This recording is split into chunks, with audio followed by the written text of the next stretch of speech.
Truth seekers. All right. We are into another day of a book discussion, another profound truth that is coming out, and it's coming from those aliens, people that are not here from our world, maybe from somewhere else, right?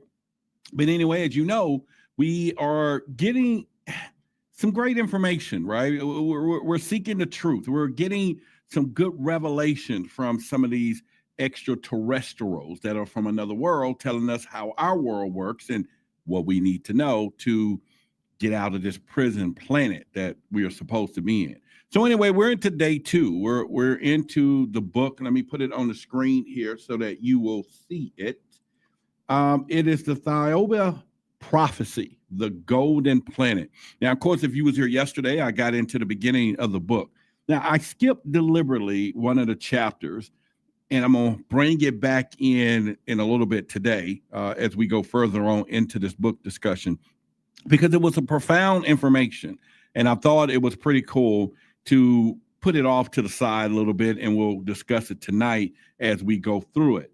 We are already into a few chapters. We talked about yesterday how the guy, or, Michael, was abducted, taken to another planet, or on a journey to another planet, where he was seeing the little things. He was shown about humans. He was told about portals, things that are real. Now, he also, this book kind of connected to the alien interview that we did all last week, with some of the similar theories of us being spirit beings and how we come back over and over, or how can we get out of this net, which is blocking everything. So that's part of that discussion too. But like I said, one thing is this, two things is a coincidence. And once you start seeing coincidence, I believe it's God's way of being anonymous.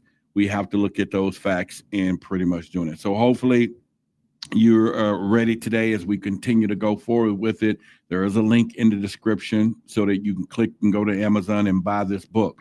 Now, the person that set this whole book together and who's going to answer some of these questions thoroughly, Samuel Chung, he's going to be here live with us on Monday.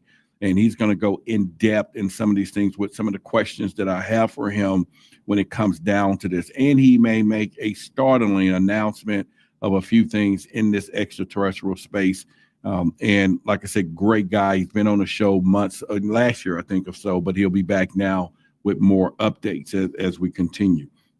We talked about yesterday as we went into the conversation, the disbelief, the stuff that the alien, Thao, was telling Michael. And again, this book helps you determine the truth when it comes down to human civilizations. And like I said, we're going to get into part of that. So anyway, let me give a shout out quickly to a few of you in the chat tonight. Of course, we have Diana is in here, which is the godmother of the channel. So y'all give her a shout out there. Of course, I see the moves, Rebel Raider. And then if I miss you, I'm just going down this little chat. Roderick.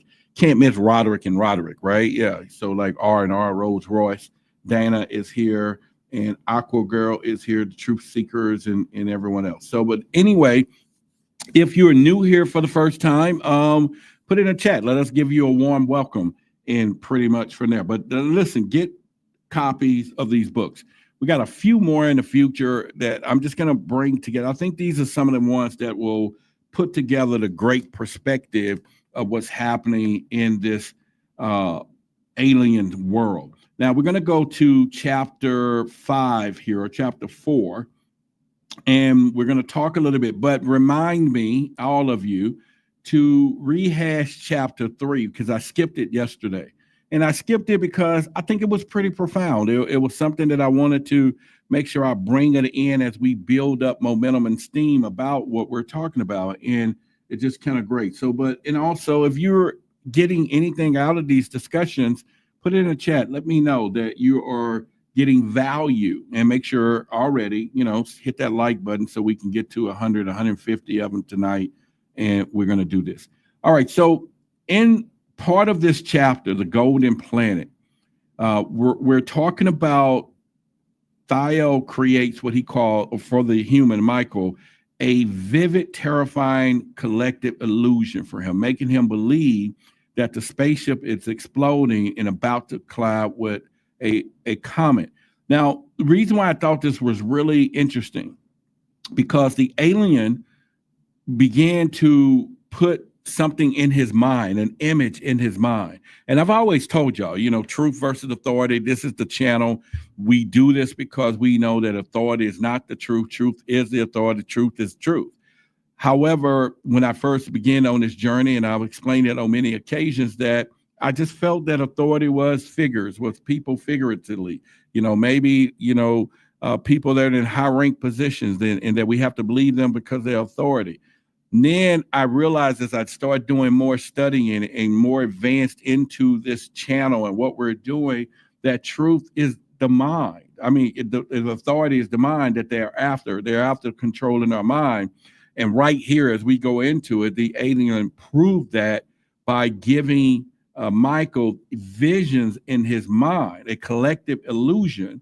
And let me explain that. She gave him making him believe that the spaceship is exploding and is about to collide with a comet. She put that in his mind.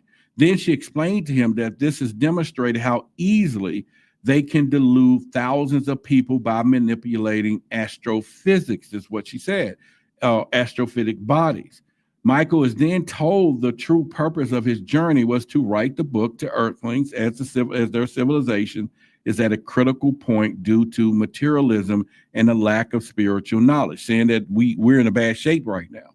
As much as we want to say, I'm woke, you woke, he's woke, she woke, apparently that's not good enough. Woke and sleep is still in a bad critical moment.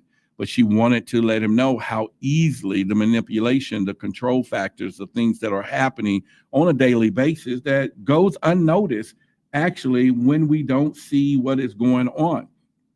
She also was told him that Michael initially is the guy who was abducted. If you're just catching into the stories, he was abducted by an alien who he was in his garden. I'll just bring you up to speed.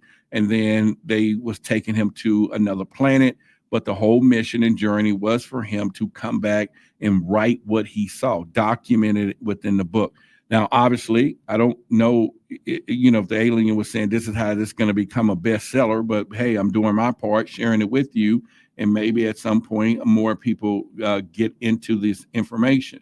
Now, Michael initially protested, citing his lack of writing experience, and then he was like, in his public, liking or likely disbelief, but Thao insisted that he was chosen for his objectivity.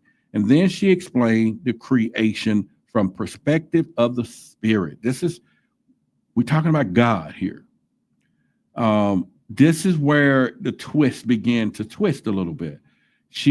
We're talking about the spirit God who used 4 forces: atomic, she mentioned, over cosmic, over astronomic, and the 4th force for spirituality to create the universe in man.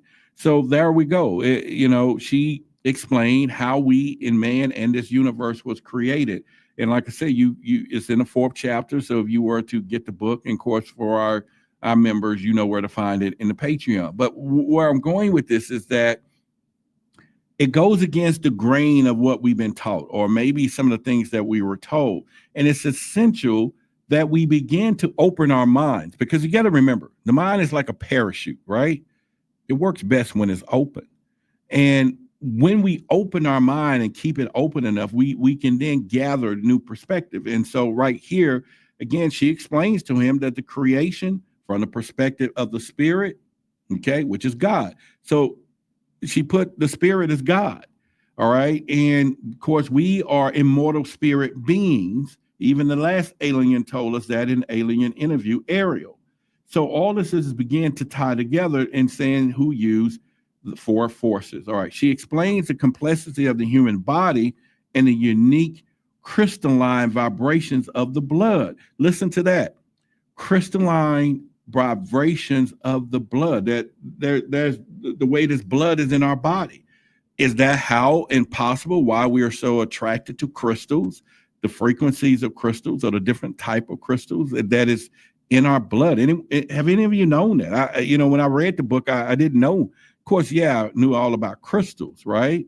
But I'm saying that she explains that there is a connection to the human body and the unique crystalline vibrations of blood. What do y'all think about that? And what do you think of any of you? If you're familiar with crystals and everything else, what do you think about that when you look into the connections? They arrived, Michael and Thao arrived at Thiaoouba, which is the place they was going, describes as as a luminous and golden with colors unlike any earth. When I read that, and I read it again when I was creating these notes here on my iPad for us to talk about, I was like, man, your brand is luminous. Your trademark is luminous. Your whole concept is luminous.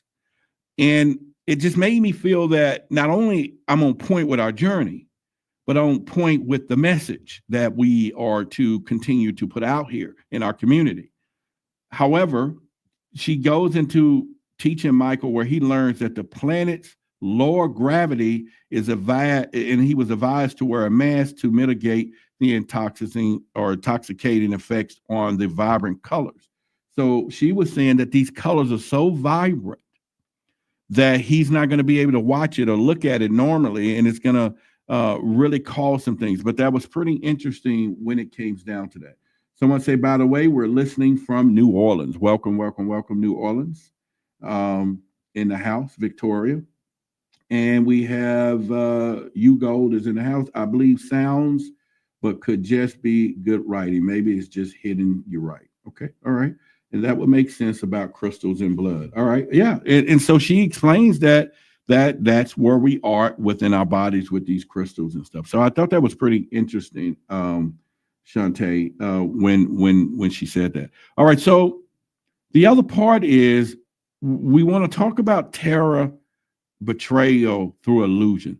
Michael experienced of the spacecraft exploding, being hurled through space, believing that he was about to die in a cosmic collision is described as a palpable terror. The skin on my face, he said, was ready to burst. It was the end. But she not played a game, but showed him how the mind could be infiltrated. And we know that now through media. We know it now through word spells and music and all of this. That's where the battlefront is. The battlefront is in our mind, because you always hear me say your eyes are useless when your mind is blind. I don't care what you see, but if your mind is not prepared for it, it's going to accept the visual side of things versus literally or versus the whatever. You get what I'm going with this, but it's just the point that the truth is in the mind. That's what they're after when they go from this. So having said that, the revelation was what he called a collective illusions, creates a deep sense of betrayal, even though it was demonstration. Michael explained, in all, you could have driven me insane. He got upset with the alien because he said he truly felt that what he saw, the vision, the feeling that he was about to die, it was the end. But she came back and said, no, I was just trying to give a demonstration for you. Now, you can think about it that they have said that our physical dull bodies, we're going to call it that now, if you are dreaming at night or in a dream, that some people can have heart attacks in their dreams because of what they're dreaming, and the body is going to react to it because the body doesn't know the difference whether you're awake or asleep, because it's the mind controlling the body. And that's how he was just telling her, hey, wait a minute. He was like, you could have, driven me insane. So once again, they're playing with it. We got frequencies. We got our phones. We have, media. We have, social media. We have fake news. We have all of these things that are just pouring at us every day. In fact, for me, I was on YouTube yesterday and today looking up some content, and because I've created content using AI voice before, not here on my channel, but some advertising I was trying, I recognized some of the voices, and it And it started getting under my skin. About the third and fourth, fifth video that was on YouTube, that was AI voices, then a bunch of pictures. I'm like, this is not even real. And you get into it to realize, and then when you start listening to the pronunciation a little bit, all that. But where I'm going with this is, in my mind, I'm looking at this as content. And if I had not recognized these voices, they could have said something that I could have believed to be true. They could have did something in the video that I could have been like, oh, wow. And all in all, it's all fake. But my mind, right, is going to body.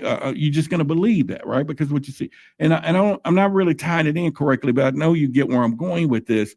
Is that we got to be careful. We got to be careful, and that's on a simple level.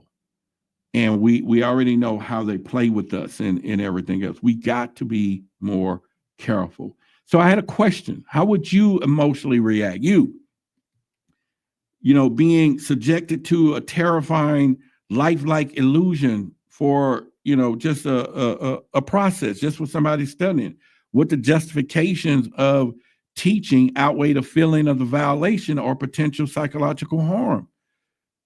It's, like I said, we're test bunnies now, and they put stuff out there. And now when you are violated like that, how would you feel about that? Because like I said, I felt violated just watching a YouTube video, 3 of them in a row. That was just AI-driven content, the voice, the pictures, everything. It was just like, this is not even real. But yet he was saying it was so vivid that it just put him in panic mode. So now when we think about what we see, or we think about images, we think about, you know, false flag operations, and, you know, things that people are sending on social media that we, oh, that's an alien ship, or look at this orbs. And now if you really do your camera, you can literally point your camera at a star tonight and zoom it in. It's going to pixelate like a vibrating orb. And we see thousands of those videos on social media, like someone saying they sent a UFO. I can't even tell you how many people sent me, and I already know what it is. I'm like, it's a star. Oh, it's moving. Yeah, of course. Yeah, it's going to look like that. You know what I'm saying? But it's an illusion. Anyway, the powerful demonstration established that Thiaoouba beings, the ones that's on this planet, immense psychological capabilities. So imagine meeting people in the future that can just come and walk right up to you and give you a vision that just cause you to lose your freaking mind. And it's not even real. That's something. Well, anyway, the emotional conflict arises from the profound fright that Michael had with the experiences that contrasts with Thao's calm, logical explanation that it was just a necessary lesson. She needed to show him that lesson. And it showcases the powerful differential in the Thiaoouba beings' willingness to use unconventional methods for what they deem the greater good. She felt that I needed to mess with your mind. And he felt violated. She says, no, it was necessary for what I need you to learn and grow and teach, that this can be played, things can be played with your mind. And I've said it before that I always thought we are in the mind of God, right? This whole thing. And if that's the case, whoa, what a powerful mind to be true. Also, the burden of the mission and self-doubt. Michael expressed significant self-doubt of his mission to write the book. He was like, I can't come back and write the book that we're reading. And he questioned why he, who was not a writer, was chosen over a good writer, someone who writes well and known, who maybe was a good journalist. So he was like, why me? Why am I put on this mission? Who's going to believe that you want me to come back and write a book for the humans to understand what's off this planet and to understand that? And like I said, I'm going to back up to chapter 3 in a minute or later on here in the show. So don't go anywhere for that, because they're going to tell us, the alien tells him who was the first people on the planet, who was here first. And It's going to shock you, or it may be known to some of you. But the alien says these are the people who was here on this planet first. And I thought that was pretty profound, of course. Now, of course, I've been knowing this for quite some time. It's one of the reasons I started some things, but I'm going to go into that detail for you. And like I said, I deliberately passed it over last night. I said it a little bit, but before we get into that, we'll finish some of this first. And it's worth noting that that's a conversation that, it's got a wow factor to it. It really does. It's got a whoa, really? Or Scooby-Doo, like, it's got one of those factors to it. So his reaction to the human fear, because he was like, hey, listen, you got other people that are writers. You got people that can go out and do this. Why did you choose me? I'm not a writer. He fears that the 99% of the people will not believe a word that he says. And this reveals his anxiety. So the question is, and I write these questions down to throw at you all because I'm thinking the same thing. If you were given a mission of a cosmic importance that you felt unqualified and knew you will be widely disbelieved, how would you emotionally confront the pressure and the potential for public ridicule? How many people do we get that tells us that they had a vision, or I'm supposed to tell the world, but they don't have a platform for that? They're not known for that, or people don't believe them. But somehow in their mind, they were giving a vision that you need to go share this. I can't tell you how many calls I can tell you, but I can't even count that I have got countless of calls over the years, emails and all this, that someone got a vision, and the vision was to give me a message to give to you all. Now, 1, okay, 2, all right, 3, all right, 4, all right, 5, all right, 6, all right. I'm talking over 20, 30, 40, 50 emails. I get them all the time. Somebody watched the show and they said that they were given a vision to tell me to tell you. Now, most likely, I read them, I take them in, and I have not repeated a lot of those things, because even my personal understanding of, if they gave it to you to give to me, to give to them, and some of the stuff makes you like, really? And yeah, you will probably walk away saying, this dude is just as bad as bad, right? Or some of you might say, well, shoot, I had that same dream. So it is kind of, I get his emotions on what he was saying, like, I'm not a writer, I'm not an art, and all that. Why would you come and get me to take me? So, but it happens all the time. It happens all the time. So you have to think about those things to look at it. All right. So if y'all putting messages in here, like I said, unless when you see me looking this way, then I'm reading the chat. But if I'm focusing on this camera lens, pretending that I see you, I'm talking to you, right? Then y'all chatting with each other. So that's really good. Michael's reaction highlights the human fear of inadequacy and skepticism. Thao's reasoning emphasizes his objectivity and unreliability of journalists and attempts to alleviate his anxiety. This point established a personal stake for Michael. So this is what happened. So there was a clash of spiritual worldviews and dogma that's beginning to happen here. And it's great because when you start looking into this book and you start thinking about it, we deal with these things every day. Upon hearing, Thao explains spirit and creation, and Michael immediately interjects. He says, well, it's the story of God as the Christian religion teaches, or just about. He said, I never believed in the nonsense, is what he said.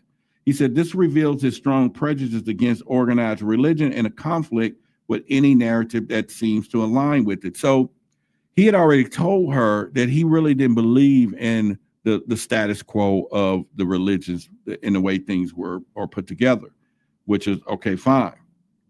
And maybe that's one of the reasons he chose them, because if his mind is already programmed with the religious dogma, then she probably could have said, well, we can't use this specimen because he is too far programmed, or gone. But the other question I had was, how does it inherit skepticism toward religious dogma like Michael's create a barrier to understand a deeper universal spiritual truth that may share superficial similarities. What emotional challenges arise from distinguishing between core truth and distorted interpretations? This is why we talked about cognitive dissonance, right? We talk about that all the time. That is the most emphatic part of having conversations with people. And you'll notice them from time, not during the lives. You'll notice them when my videos is over. They type in messages all the time, and they say things blah blah blah blah blah blah. Oftentimes it'll be 45 minutes or 30 minutes, 20 minutes when the video's over. So I know they was watching live, but they didn't make a comment here because there's a bunch of believers here. And so therefore and we don't have an audience that attack people. Y'all know that. We ain't never done that. Everybody's feel free to come and state whatever they want to state here. We know this. And we go that route, right? So anyway, let me continue because I'm going to get into chapter 3 after the next 2 chapters. We're going to bag up because like I said, it's profound. You want to be here for that. If you got something to do, make sure you come back in about 10 minutes because you don't want to miss this. At least I think it's a wow factor. It's worth noting. It's worth a deepening conversation. Well, anyway, she started talking about how she wanted to guide him past. In other words, the exchange highlights a central conflict, and especially in this book, and distinguishes between simplicity of universal law and the illogical distortion of religions. Michael's immediate dismissal revealed his emotional baggage with earthly religions. But Thao aims to guide him past that, indicating that his previous experiences have created a barrier to understanding fundamental truth. And let me stop right there because this is a learning moment for us in this book. And like I say, if you're going to get a takeaway, you go with what I'm about to say here. The alien completely tells him that based on what you've been taught by religion in your earthly realm, which is all of us been taught and how I grew up, that it has inhibited fundamental things and thoughts that it will not allow you to see the truth of the world. Now you got to think about that for a minute. You really got to think about what I'm saying and what the alien has said. And you got to think about all the people that says, like Jordan Maxwell, all this, that this religion was the greatest control mechanism in the world. I didn't say spirituality. It's a difference. Organized religion is totally different than spirituality. But we know that, and we can consider it under the word the church. And I can't say I don't go to all churches, so I don't know. But we know that there's things in restrictions and everything else. And so the alien is saying, hey, now this alien is telling him that there's a problem with this. The last book in Area and Alien Interview, she said that it was done deliberately by the old domain, which there are people here, reincarnated spirits that have brought in that technique. And the priest and all of those people were put in place as the prison guards. And I've said it before that I've always got the notion when I start studying symbolism and the satanic stuff that I start noticing there is a lot of quote unquote Christian pastors that are in our faces right now behind the scene or satanic worshipers. And then I start going, well, why? Why would they do that? And then it made sense to me. You think of a mousetrap. You need some cheese. And the cheese for that mousetrap is lost souls. And then not one of us, as of yesterday, I'm just using for example, would have ran into somebody who were spiritually down, wouldn't have not told that person, go to church and find God. He's in that church. And we would have sent some of them in some of these traps because it's all we know too. Because now I'm not saying you, but there are people that's all they know. They would have sent him to church and go in there. And we already know some of the most insidious things happen in these rooms. And we've seen some of these mega stuff and the boys that they're doing. We see it. But all these spirits and souls went to a place from generation to generation that was told that's where the save is going to be when it's already within us. We just don't believe the voices that we hear because our minds are disrupted. I don't know. I'm not trying to go down that route tonight. Maybe I'm just saying some other stuff. Maybe I'm just speaking off the side of my head. Y'all might be saying, Roderick, get back on point. You know, took a detour, get back on point. Even though I think it's all part of the same thing. I get it. You know, maybe not. Maybe I won't even get a comment and say, you go, boy, or something. But either which way, that was just my thoughts. So let me continue. So according to here, she started telling him that, Houston, you got a problem. You got emotional baggage. And she started talking about the overload and the paradox of beauty upon arriving there. Like I said, Michael was dazzled by the beautiful, luminous colors. Here we go with the word luminous again. I just know we're on point. And all of you who got your luminous emblem, I just took mine off because I put on my medals here. But anyway, my protection beads, because I knew I was going to go deep in some stuff tonight. So I like to throw on my protection beads and my jade and all of that stuff. You can't see it, but there. So crystals, right? Crystals. All right. So, and the question was, can beauty be so overwhelming that it becomes a physical hazard as the colors of Thiaoouba were for Michael? What was his emotion? We're talking about, she took him there and he just saw immense beauty because his eyes were blind. He didn't see them here on earth. And we think the oceans and the other places are the most beautiful places. Obviously not. This is a crazy place. But she told him that. Now, the other part of was this, he started really feeling that he was, you know, just humiliated, you know, and he was vulnerable to telepathic exposures. And this is something I want to go deeper into tonight for us, because once again, he was feeling ashamed and almost like reprimanded by a teacher at school because Thao can read me like an open book. And this constant exposure of his inner thoughts created a profound sense of vulnerability and a loss of control over his own mind. I say this because supposedly it is said that you have to give people permission to tap into your Akashic records. I've had many people that tried to do that, or they'll say, man, you got blockers, or somebody's blocked, I can't get in there. Well, why would you go in there anyway without asking me, or whatever? Oftentimes I get people, they say, you know, hey, we can do this type of reading for you and we can go. And I don't give people, it's only 3 or 4 trusted people that I will converse in a conversation and literally verbally say, go there, go into my Akashic records, go into that. Now, that's not even just reading the mind, it's going into deeper stuff. But once again, if you got somebody that's reading your thoughts, reading your mind, now the worst case scenario is being in like I was at one point in time, in a relationship with somebody who thought they can read your mind and thought you were thinking things that never even show up. And that was a battlefront for years. That's just a whole nother story. But some of you might equate to that or might can understand that. And they always had this psychic feeling that, oh, yeah. And it's like, well, who is talking to you? You know? Well, anyway, so what emotions or consequences of knowing your deepest thoughts and confusions are constantly being read by others? Does it lead to self-consciousness or honesty or desire? So imagine you in a relationship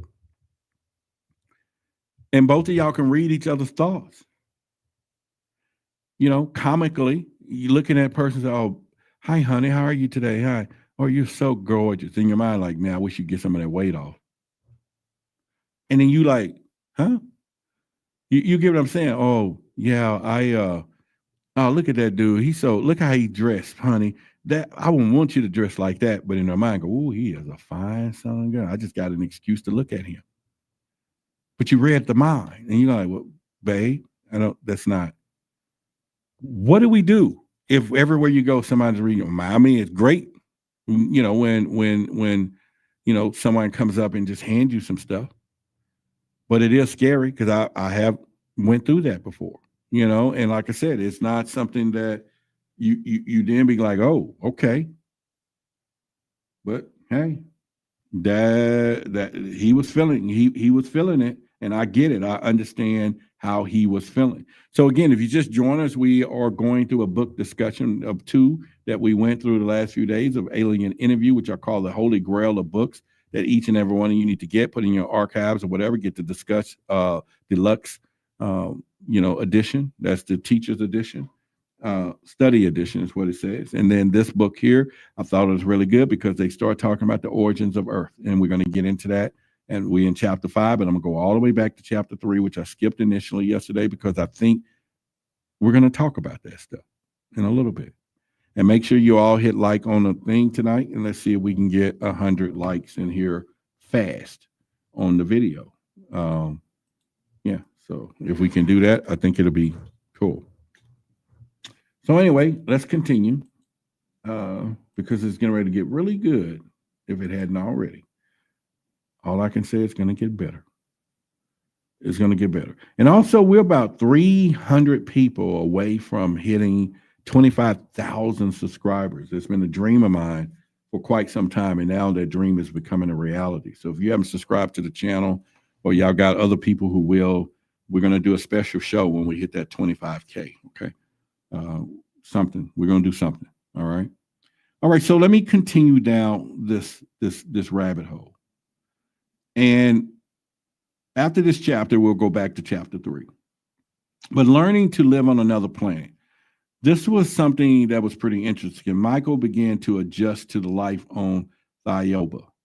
And he experienced the planet's lower gravitational force, which initially caused him to move ungainly jumps and require assistance from Thao. So their gravitation was different. So we already know how gravitation works here. What goes up comes down, but apparently they were able to, it was different.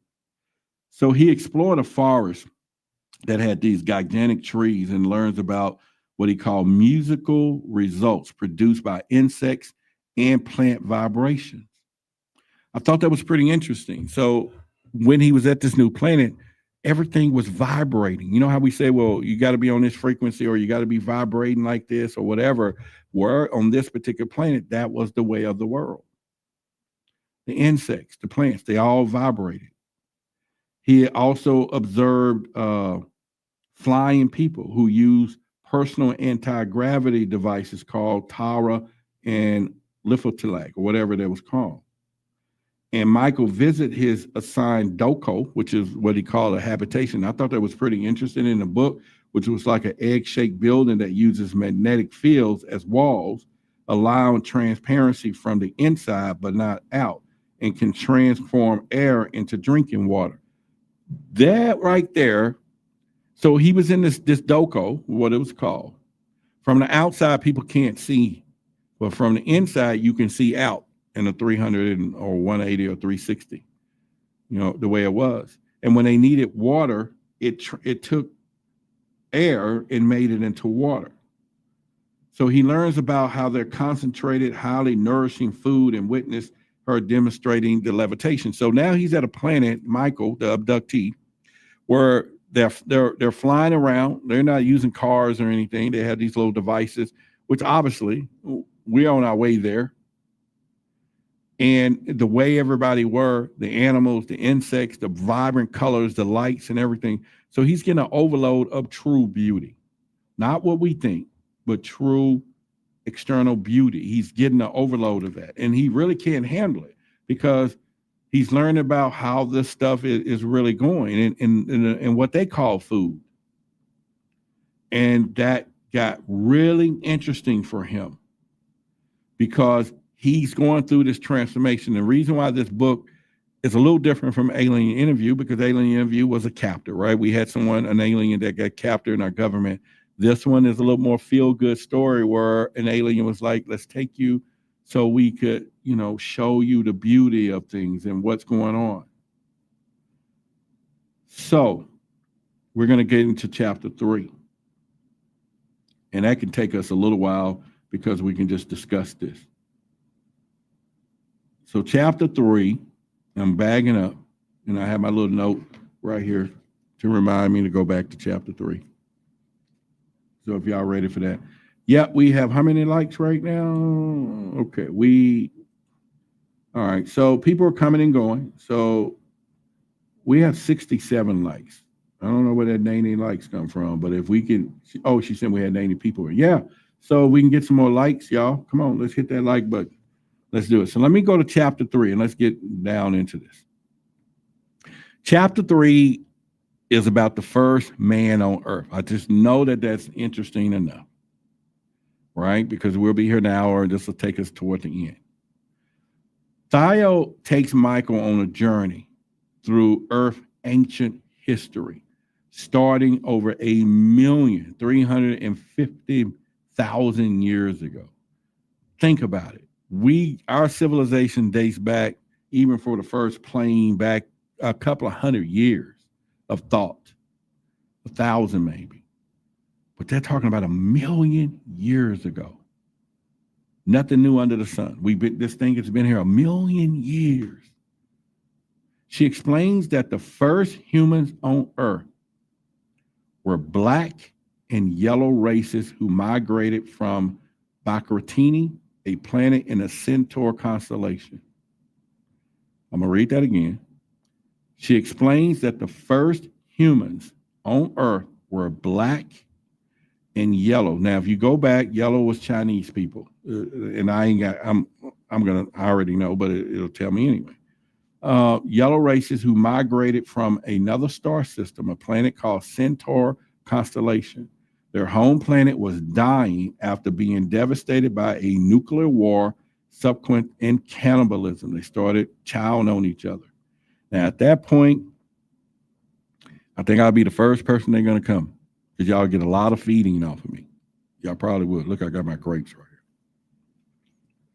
here. Y'all would probably, because I taste good, I'm sweet, moist and meaty. Y'all have a great old meal if it was cannibalism and I was part of that. The Thiaoouba beings intervened to help repopulate Bacratini with plants and animals and guided their spiritual and technological development over centuries, sometimes appearing as voices from the heavens. Now, think about this.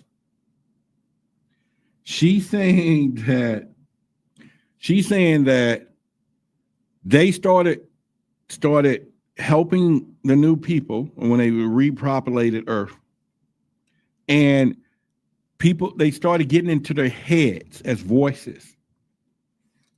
So how many of us hear voices, or you think you hear voices, or you've heard stories, and they have the ability to do that?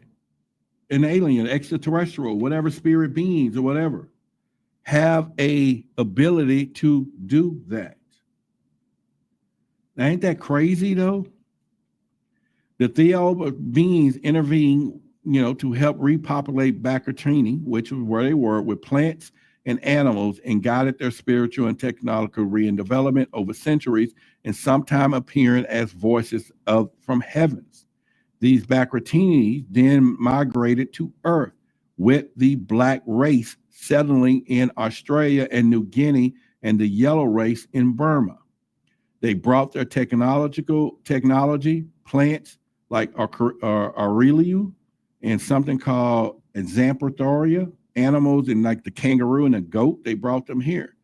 They faced challenges like adapting to Earth's stronger gravity and a yellow fever epidemic, which the yellow race eventually cured, which is Chinese.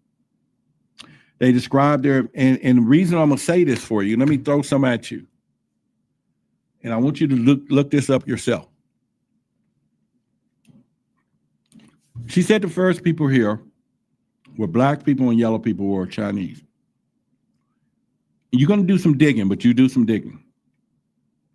That crash at Roswell that happened, there are hidden stories that they wasn't gray-looking aliens. I've got the report. I have secret emails sent to me on that, because there's some people didn't want the truth out, but they were dark Chinese black-looking alien beings that were in some of these ships in multiple crashes, which probably would make sense concording to this, where they're coming from and however. But the story was told something totally different. and gray became the storyline. Okay, but supposedly there were stories that was told about that. And you'll go into Nation of Islam and you'll probably hear some of those stories of that too, because they got a cultural history of this stuff. Now, Thao described their advanced political system based on integrity and wisdom, and that their strict justice system with severe penalties for theft and murder. She explains the secessions of the Black people to Africa, and where priests distorted their religion and leading them to human sacrifice and social degradation. Now, isn't that something? The alien said it. Like I said, read the books. It don't make nobody no better than anything else, I'm saying. It's just part of our history, millions of years. But she did say that they had an advanced political system based on integrity and wisdom and a strict justice system with severe penalties. She explained secession of some of the Black people to Africa and was where priests distorted their religion. Now, okay, if they was there first or what, and then where these priests was come and where, so it tells me this was a smorgasbord of a place, y'all, which is why it's called a prison planet. Every little thing you can think of, everybody was dropping everybody they could off over here. We don't know who was over there and who was there and who was this. And all of them had a system. And it's just crazy because we're living in our today's life, and yet it appears that this stuff has been going on for trions. I'm making up a word, not centuries. I'm talking trions. Just thousands and millions of years. Thiaoouba then intervened to destroy what they call the holy city and evil priests via collected hallucinations. Can you believe that one? So these particular beings from this planet who was helping people relocate because of their dying planet from nuclear things, which makes totally sense, saying that when they came and helped destroy what they call the holy city, which we know where the holy city is today. We know the reinsurgence of it, right? And evil priests, we know where all the priests are today. You don't even have to guess, right? You do know. Holy city, the priests, which they're saying is a bad situation. And yet in our community, we know it is to be some truth to that. And we still have our community as we wonder what goes on there. She said that but let me back up. Collective hallucinations, that they all got together and they said, we're going to put something in the minds of these people. This is how we're going to destroy the holy city. People, what I take from that right off the bat is this.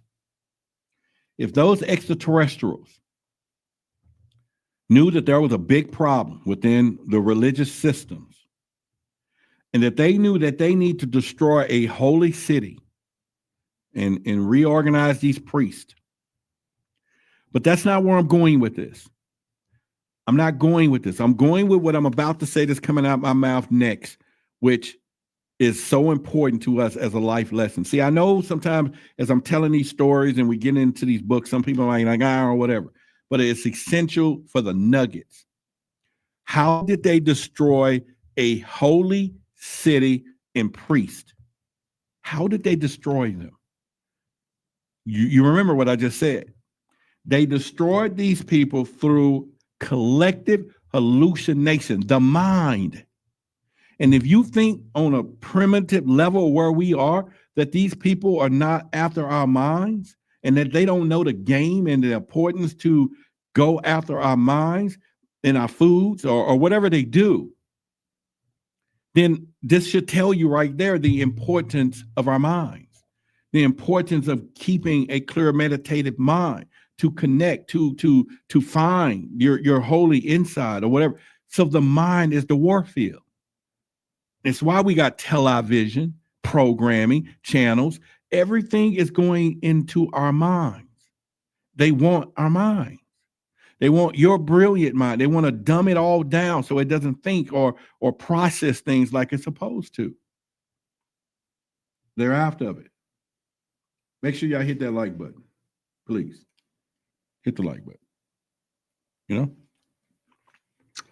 Okay. So I have a few conversational points here.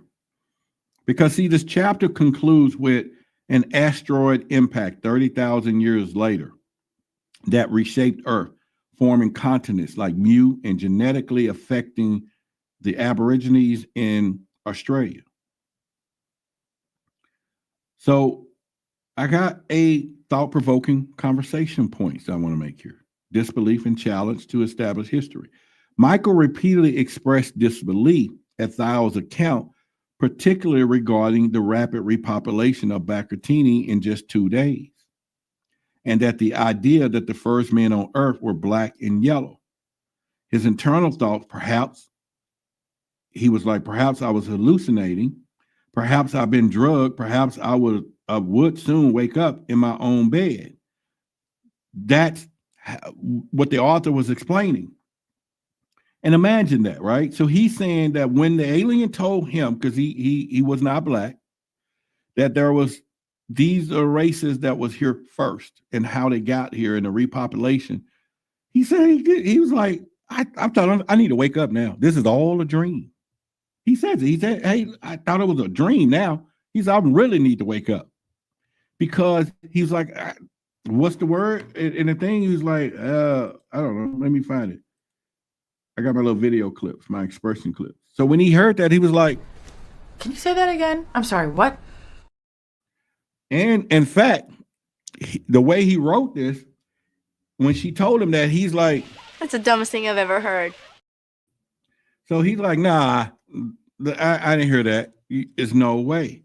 And he was like, he couldn't go through that.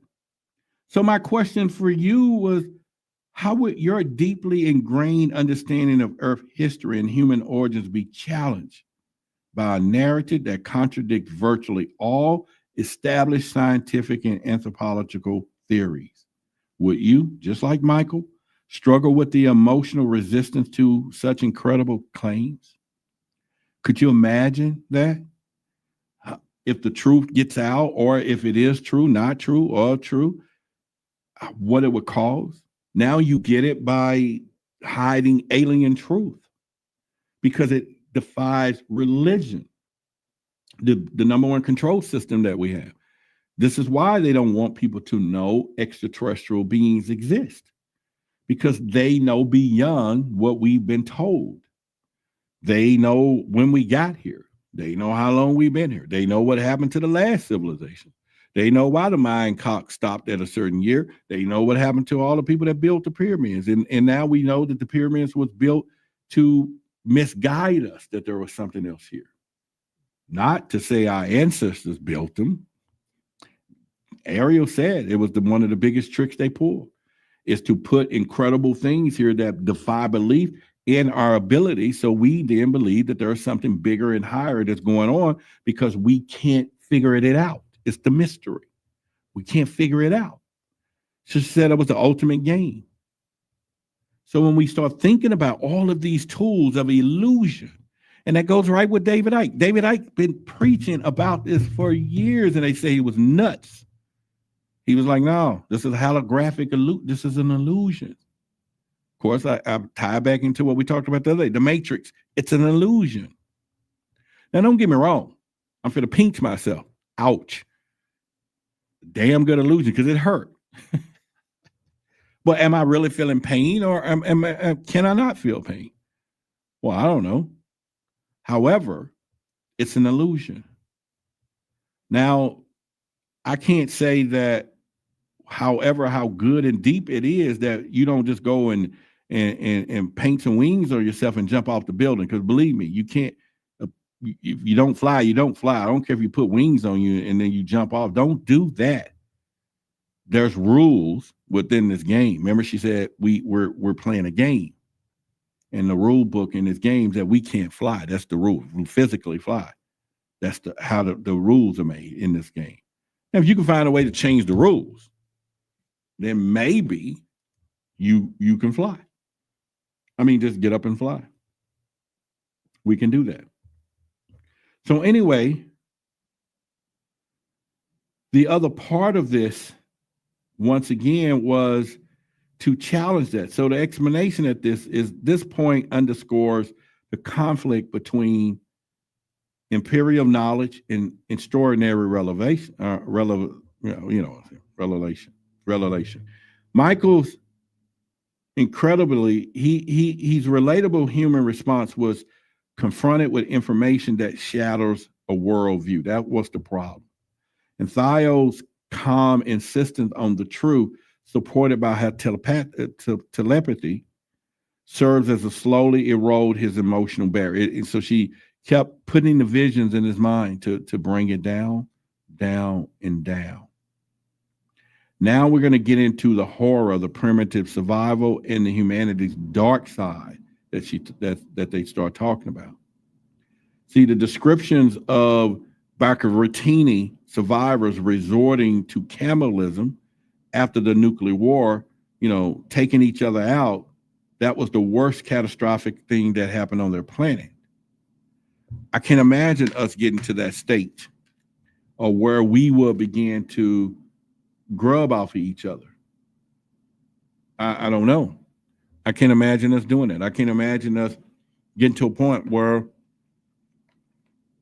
y'all all gonna come and throw me on a platter, just like this. Like I got these grapes. You know how they be doing those pigs? Put some in my mouth and throw me on a plate. I'm gonna feed a lot of you though. You're gonna get some good eating. Get to tasting these thighs I got. Season it up a little bit. You know, like that Roderick was good. However, you ain't gonna catch me. You ain't gonna catch me. Somebody tell me you ain't seen fried green tomatoes. No, I haven't.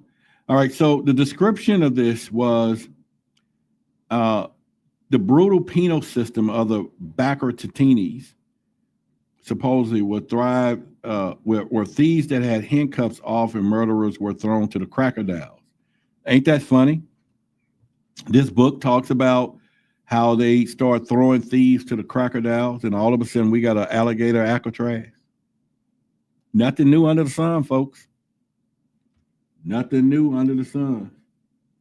Look, Sonya talking about give me some. Nothing new under the sun. Nothing new. They were throwing thieves to the alligators. Now we got an alligator Alcatraz. Somebody told me they thought the grapes was part of the ambience. Heck no. I'm grubbing on them right now. So you get what I'm saying? It's like nothing new under the sun. We see this stuff and what they're doing all the time. As crazy as it get. All right. So what emotions arise from learning about humanity's capacity for extreme violence and brutality when pushed to the brink, such as cannibalism and stuff, or terrible death, or penalty for murder? Does it suggest an inherent darkness in humanity or simply desperate measures? Because we do that now. These details expose the emotional darkness that can emerge from societal collapse and desperation. So in other words, as we see the demise and things happening today, we already know where it's going to go. We got to prevent those things because it repeats itself. We already know when we run out of food, they're going to start, munching on folks. All of that. Matrix, they already was using us for batteries. They already knew. And like I said, they're going to eat me. Yep. And don't get me wrong. Everybody in here faced with starvation, and it was all of us in the room. I'm gonna be the first one y'all come out. Cause y'all be like, with Ryder, we can feed 1,000. Only because I'm fluffy. Y'all don't come. It's all right though. You don't need me. Y'all need me. That's why I'm gonna build my own bunker, because I'm gonna be in charge of the bunker. All right, I would just ask, what piece of me would y'all eat? Put it in the chat. If you had to, who's gonna eat my arms or something? Don't do that. I might believe you. Be like, man, you ain't coming in my bunker. All right, so Aqua Girl says she's fluffy too. Dr. Strange said we won't eat you, Roderick. I appreciate it. You know, that's good to know. You know what I'm saying? That's good to know. Mm-hmm. So, because all you healthy people. All right, so now we're going to get into the conflict between free will and divine intervention. This is a good one. Limited a little bit. Thao explains universal law that forbids them from serving the meal on a plate, so to speak. Look, she's talking about baby back ribs. All right. Somebody said they'll take my thighs. Where you go, son? Hey, juicy too. It'll feed you for a while. Mm-hmm. Somebody talking about just make sure to deworm him. Ah, y'all funny. She said, I'll pull a platter of fruit out of another dimension first. Okay, y'all so kind. That makes so kind. Dana talking about we're going to deworm first, but we're going to eat you, though. We're going to do some parasite cleansing first. All right, so let's talk about the free will.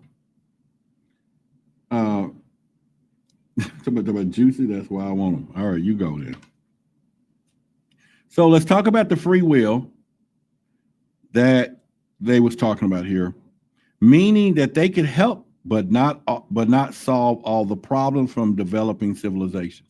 Meaning that there may be the rule books is out there that they can help us, but they can't intervene because we're developing. They don't want us to grow. And you got to remember, we're always doing reverse engineering anyway. This is tested during what they call the yellow fever outbreak, where they could have helped, but we didn't. But she's saying we didn't intervene because it wasn't in the program that we had to follow. So that goes to show you there are some rules out there that they're not going to intervene in some of these wars and all that. And for those of you, as you know, we do our uncensored. I haven't did it in the last 2 weeks because we have a guest coming next week. And then we're going to start having guests in our uncensored. So I just was kind of letting y'all know we're prepping for that, because we're going to build that behind the scenes area to one of the most dangerous places that they don't want you to go to get some great information. So be ready. Make sure you get your memberships if you haven't got them already, and get the all access pass, because we're going to blow this thing away. We need about 20 more people to have the budget that we need, that we go out and get the people to come teach us. That was the goal. Get a collective group, and then I'll go out and hey, can you come and teach us for this hour? Give us your best stuff. Give it your best stuff. Uncensored stuff you can't tell out there in the open.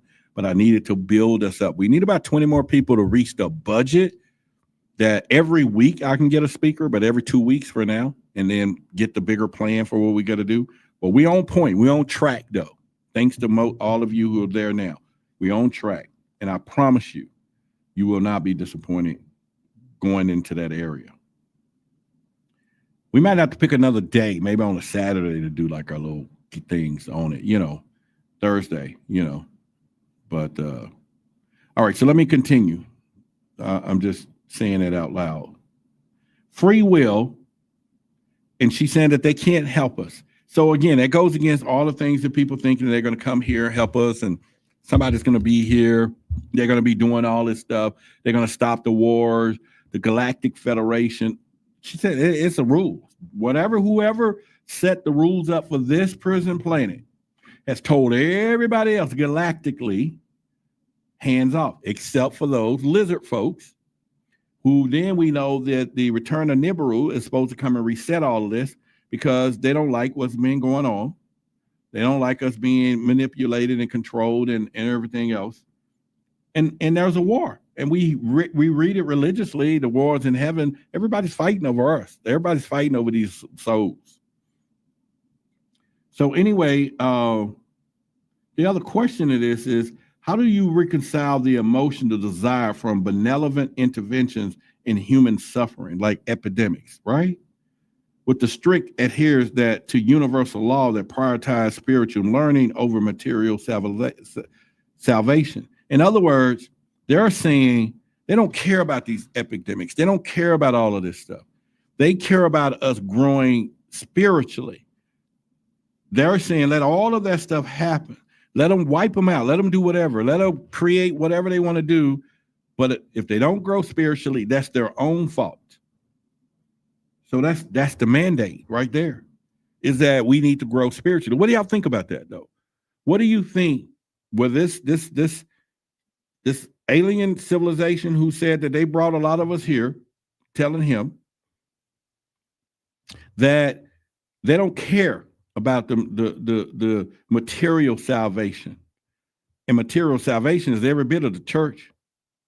They done said, both aliens said that we need to grow spiritually, and then they care about that, but they don't care about material salvation. But yet, I'm not saying it's wrong, because just like them, I get it. If you're going to be here teaching and saying everything, I get it. You do need some financial support. That's why at the end of the show, I'll be like, okay, whatever you can give, whatever you give value, cash out. Because this is what I do. Yeah, the lights and the computers and the streaming platforms cost, all this stuff costs. So I get it. And I don't know if that's why they came up with the 10% thing. But I don't know about that part. But the messenger, I don't know. And I'm not saying, you know what I'm saying, but I get it. But the alien says that the universal law says that they prioritize spiritual learning over material salvation. Does this make God seem cold or wise? That's my question. Answer that question. So let's do it. Answer the question. And the question, once again, is from the statement that the universal law that prioritizes spiritual learning over material salvation, does this make the gods with an S seem cold or wise? Let's see y'all responses.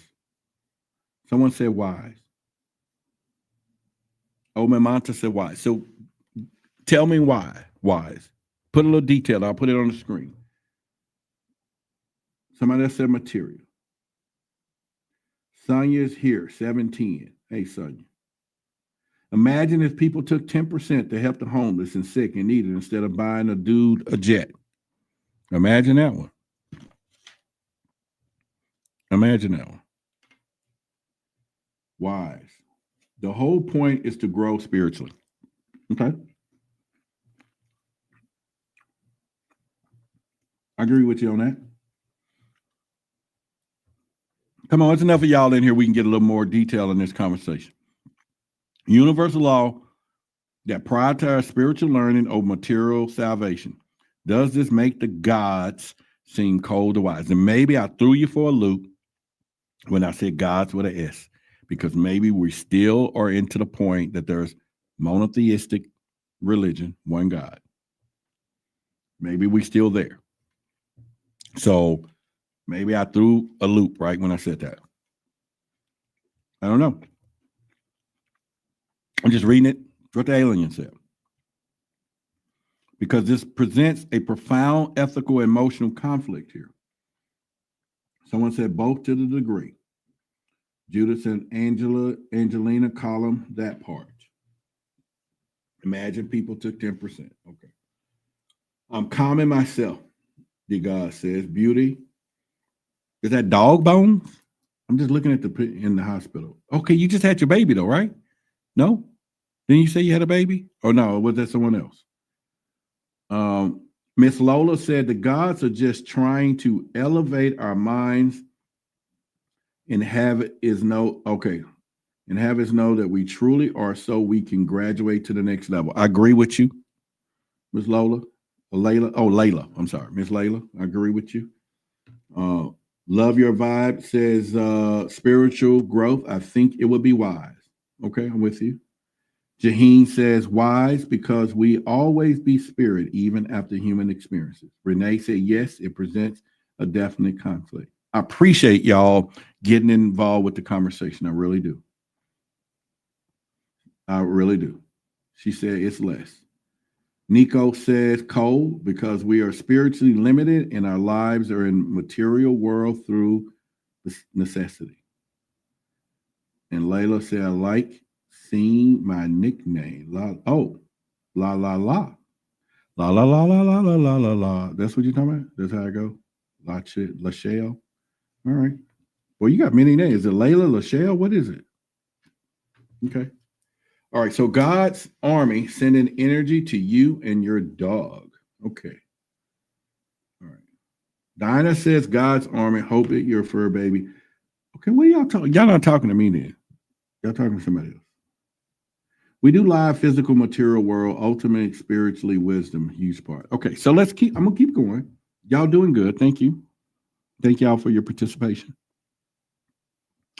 And they also were saying that while earthlings may feel abandonment, that Thiaoouba perspective emphasizes that suffering is part of the learning process necessary for spiritual evolution. Now, dang, that hurt. You know what I'm saying? That hurts. The alien said, or the Thiaoouba says, Thao, that while earthlings may feel abandonment, that the perspective emphasizes that suffering is part of the learning process necessary for spiritual evolution. Our suffering is necessary for spiritual evolution. Now, is that over a period of time? Or are you saying individual suffering? You get what I'm saying? Because that'll be the question I would sit down and be like, what the hell are you talking about? Are you talking about generational suffering?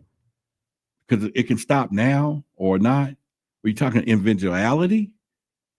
Or because we keep coming back anyway? But the suffering is necessary for spiritual evolution. Renee said, bull crap. Angela said, unfortunately, that's true. Well, damn, we all have to learn then. I know, right? I'm like, that's profound enough. All right. We got a blessing from the greatness of Sonia. You know, we're going to live stream tomorrow. And thank you, Sonia. And I'm going to get a haircut tomorrow. I'm going to go get trimmed up and I'll take off my hat tomorrow. Thanks to Sonia. And thank you so much. I'm going to get a haircut. She said, Renee said, who's suffering? Well, apparently the human civilization is suffering, supposedly, which is what we're talking about here. The human civilization is suffering. Yeah. Mm-hmm. But anyway, now we're going to talk about the power of perversion of religion and leadership. The story of the Black Bacraninis immigrating to Africa and being manipulated by priests who instill idolatry and insisted that the sacrifices must be human. Now, they're saying that was the biggest hoodwink. That they're saying that we need to,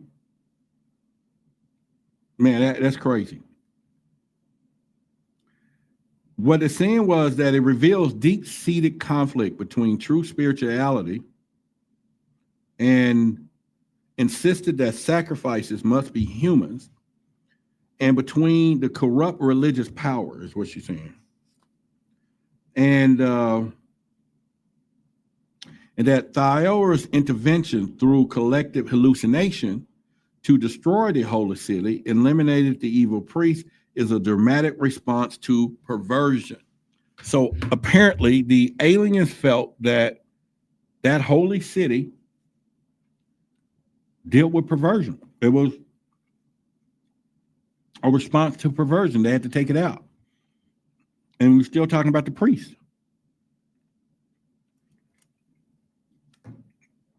I don't know. It's crazy.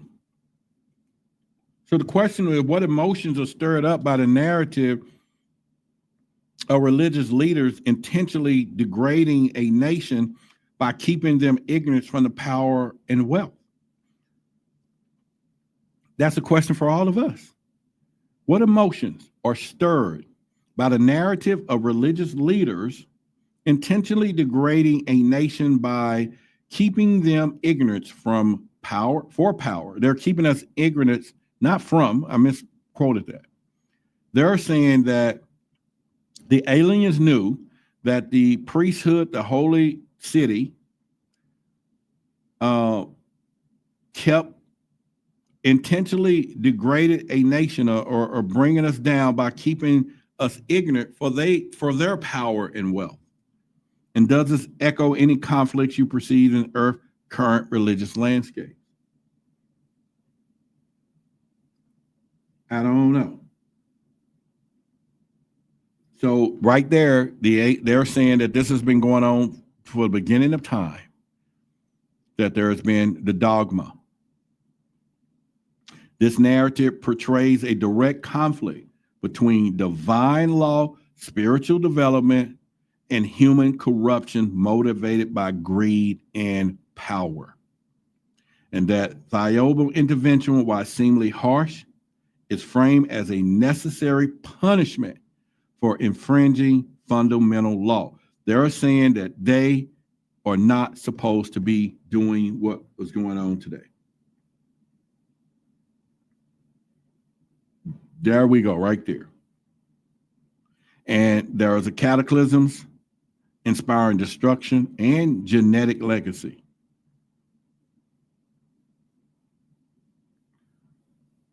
Yeah. All right, so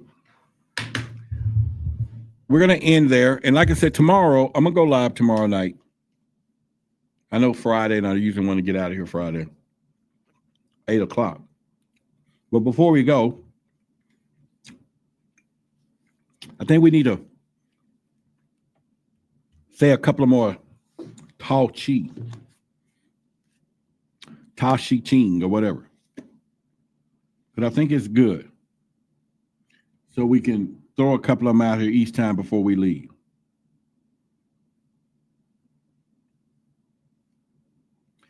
So number 81 says, true words aren't eloquent. Eloquent words aren't true or are not. Wise men don't need to prove their points. Men who need to prove their point are not wise. The master has no possession. The more he does for others, the happier he is. The more he gives to others, the wealthy he is. The Thao, nourishing by not forcing, by not dominating, the master leads. Could you imagine that? Could you imagine? Thank you to God's army. I appreciate it. Could you imagine that though? And I'm going to read this again. Number 81 says, the true words are not eloquent. Eloquent words are not true. Wise men don't need to prove their point. Men who needs to prove their point are not wise at all. The master, which is, the Thao who we spoke to, has no possessions. The more he does for others, the happy he is. The more he gives to others, the wealthy he is. It's like reciprocity, right? The Thao nurses by not forcing, by not dominating, the master leads. Ooh, could you imagine? Could you imagine? Could you imagine the thing? Now, this one is pretty good, number 79. So we're going to take this with us today, too. It says, failure is not an opportunity. If you blame someone else, there is no end to the blame. Let me start over. Failure is an opportunity. I read that wrong. So failure is an opportunity, and if you blame someone else, there is no end to the blame. Therefore, the master fulfills her own obligations and corrects her own mistakes. She does what she needs to do and demands nothing of others. Now, couldn't that be a world or something? Man, that's cool. Now, this is good here. I'm gonna read this one. This one says, nothing in the world is as soft and yielding as water. Yet for dissolving the hard and inflexible, nothing can surpass it. The soft overcomes the hard, the gentle overcomes the rigid. Everyone knows this is true, but few can put it in practice. Therefore, the master remains serene in the midst of sorrow. Evil cannot enter his heart because he has given up helping. He is people's greatest help. True words seem paradoxical. I mean, this is good stuff to live by. You know what I'm saying? And I think I read this the other day because it stuck out, but obviously because I turned to this page, this one we should go again. It says, not knowing is true knowledge. Presuming to know is a disease. First realize that you're sick, then you can move toward health. The master is our own physician. Yeah, we did. And she healed herself of all knowing.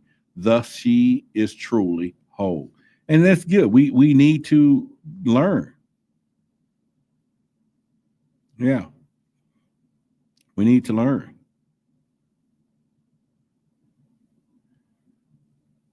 Yeah, we need to learn. All right, what do y'all got? Take a hospice course. Always from a place of love, no judgment. Yeah, true. Yeah. Yeah, I mean, it's really good of some of the stuff once you go through. All right, so I'm going to read this last one. I think it's really good. And then we'll get out of here. This last one is, true perfection seems imperfect, yet it is perfectly itself. True fulfillment seems empty, yet it is fully present. True straightness seems crooked. True wisdom seems foolish. True art seems artless. The master allows things to happen. She shapes events as they come. She steps out of the way and lets the Thao speak for herself. All right, now. That was a good one. There's a couple of long ones here, though.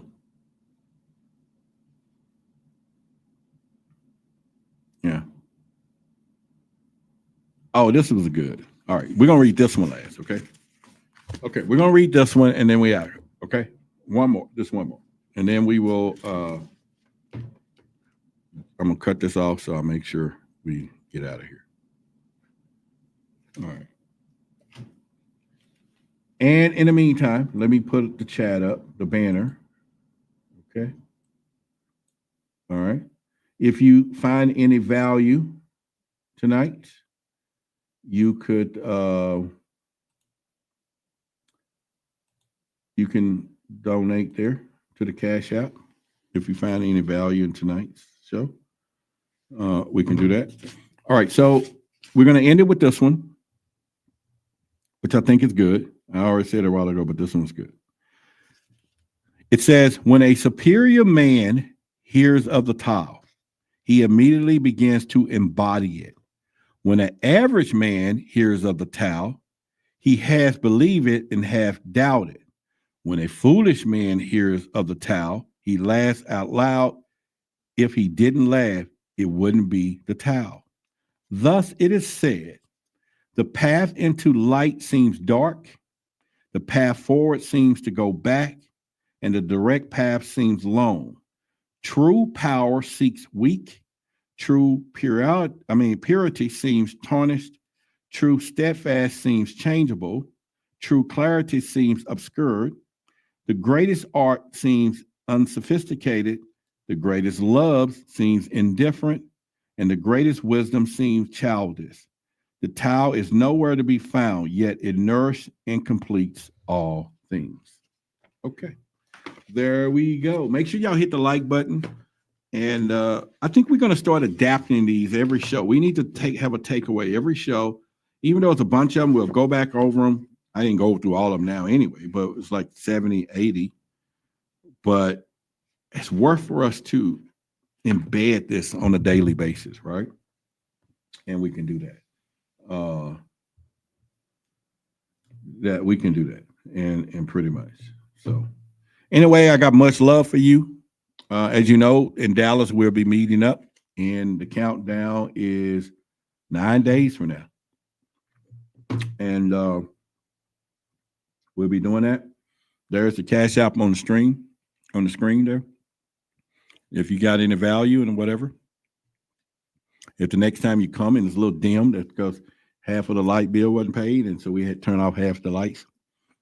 It'd be cool if it worked that way, though. We would do.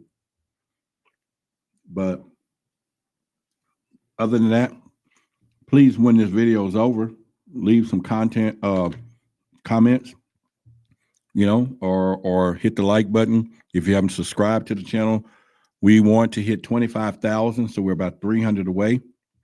If any of you can share these videos, get friends and family to come on board so we can hit 25K, that'd be cool.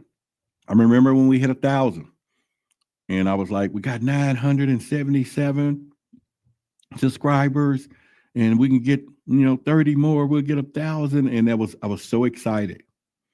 And now just to look back on it, and this month we grew almost over 1,000 people this month. So that was really good. And like I said, if we can hit our 25,000, that will be a beautiful dream, and we'll do that. And so he says, you have a beautiful voice for reading. Thank you. Yeah. Well, don't worry, y'all. Like I told y'all, this year I'm going to get out and go on I plan on going on a date this year. I've been divorced for a few years and all that stuff. But anyway, that's another story. Tomorrow, I'm going to be here because I was going to take out Friday like I normally been doing. But I want to finish this because Monday, Samuel Chung is going to be here, and he's the one who put this whole book together. And if y'all got questions, you can ask him questions and stuff, and he's deep. And he's going to talk about Chinese people in all of that. He'll go deep. This dude is super smart. And there's a couple of other things that he's going to throw at us, but I'm going to try to get him to talk deeply about that because it's some graphic stuff, but it's really good. And we should be good from there. Anyway, she said, I dated myself for 7 years. I ain't going to do that. But I get it, though. I don't do that. Because sometimes if you date yourself that long, you can lose yourself. You can fall in love too much. I met people who are so in love with themselves that they don't have no love for outward anymore. It just, everything is, you can't call them, or you call them, oh, I was out by myself. I was spending some time with me. And it's like, okay. You can't, they're just, and I'm not saying you did it wrong. You did anything wrong either. But I'm just saying that you want, let me get out of this because I could be now crazy on that end. But anyway, good night, y'all. I'll see y'all tomorrow. She said, I was not looking for love. Well, cool. I mean, yeah, you want to stumble up on it. I'm with you on that. You want to stumble up on it. Yeah. Not busy, spending too much time with myself. Yeah. All right. Later. Love y'all. Why did Ruby shoot Oswald? Was there a conspiracy? In a world shrouded in darkness and obscured by deception from the big secret keepers, a burning question ignites in the hearts and minds of truth seekers. Why? Let's dive into the abyss of the unknown. Challenge the limits of our understanding. This bizarre sequence of double killings raised great questions. Who actually fired the shot that killed Kennedy? Pierce the veil of secrecy.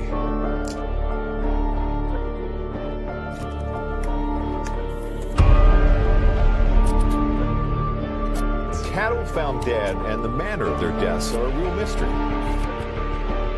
Anyone who is concerned about lead in the drinking water in Flint.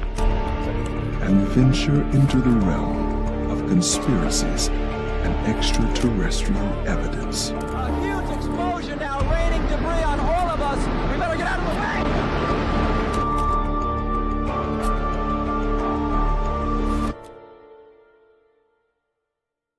Let us consider the question, why the big secret?